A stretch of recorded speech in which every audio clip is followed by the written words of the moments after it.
Hey guys, Fozzie here, and welcome to another edition of Fozzie at Home.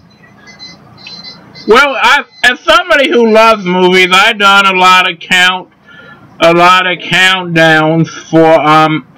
for my top 10 movies. I've done like my favorite underrated movies, my favorite movies that combine live action, movies that would be good as musicals. But what are my favorite movies of all time?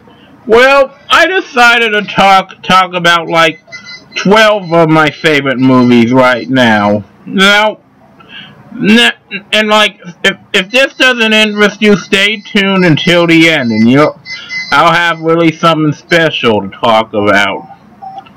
Okay, Little Shop of Horrors. This is, now like, back when, as somebody who's a friend of Steve Martin and a big Rick Moranis fan, and somebody who loves musicals, this is a good film that combines all three. In this movie, a guy named Seymour buys a magic plant in Chinatown, and then it starts growing, and sales go up at a plant shop, and this happens. Involves a lot of fun cameos and a lot of fun songs. It's an awesome movie. I wish my theater troupe would do this, but my director's picky about it. Affected the way I talk about Morgan Freeman, it would be Mo Flanders. And while this is a good movie, I like Shawshank Redemption because it's a movie that, well, while fictional, takes you into the inside of prisoners. Morgan and Tim Robbins do fantastic jobs as these best friends who go there to fight the odds, and it's such an awesome movie. It also works good because, like, Andy, who was played by Tim, got all these really good surprises, and like, it shows the realities of escaping prison. A movie that I found to be similar to this is Life, and that movie isn't very good, but I definitely would recommend this one. RV. The big Robin Williams fan, in my opinion, this was like one of his second to last gold movies. Don't get me wrong, he's made a lot of wonderful films since then, but this was one that was like pure gold.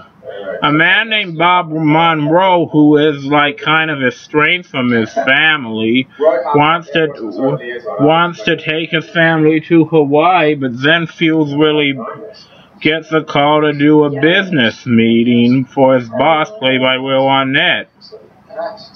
When this happens, Bob takes his wife and kids in, and the family bonds through all the worst things on the road. On the way, they go and they meet like a whole family that is played by Jeff Daniels and Kristen Insanowicz, and named Jamie and Travis. Really a good movie and totally worth seeing. Okay. I don't remember too much of this film from the first time I saw it, but as far as movies about like defying the odds, this is kind of an underrated one that does it. It's a shame too. It's a really good film.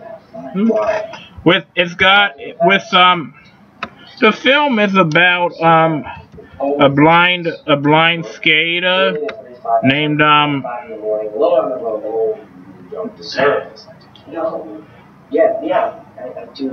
named Alexis, who ends up trying to go to the Olympics, and then like this man named Nick, played by Robbie Benson, goes there and gets and then like he encourages her, as well as the operator, played by Colleen Drewhorst. It's a really wonderful film, and one totally worth seeing at least one a day in your life. There's really no reason not to like it, and I really enjoy it. The movie $1 Million Duck. Didn't even know about that. Oh, and this one, a professor named Albert and his wife Kate are barely struggling to pay the bills. Did I say And when this but then they struck the deal of a lifetime when, like, their son Jimmy inherits a duck named Charlie who lays golden eggs. This causes them to go through a lot of adventures, including, like, a mix-up at the farm, an awesome car chase, a great story, and, like, it's like a real underrated Disney film.